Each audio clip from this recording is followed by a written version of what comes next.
Atin pong ginugunta si San Atanasio, obispo at pantas ng simbahan. Bilang obispo ay ginampanan niya ang tungkulin niya bilang ama ng kanyang diocese sa kanyang nasasakupan at nipagtatanggol niya at minamahal niya hindi lamang kanyang mga pahagi kundi ang lahat ng mga mananampalataya.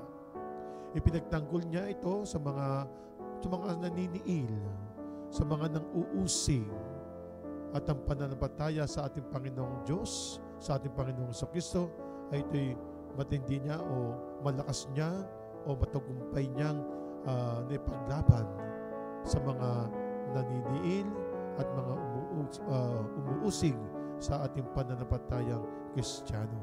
Si San Atanasio ay siya'y isang huwagan ng matapat na tagapaglingkod. Nagipaglaban niya sa ating pananampalataya, duguman ang kapalit nito. At kung anumang mga lumapit sa kanyang mga kapalpakan, ito'y kanyang napaglalabanan.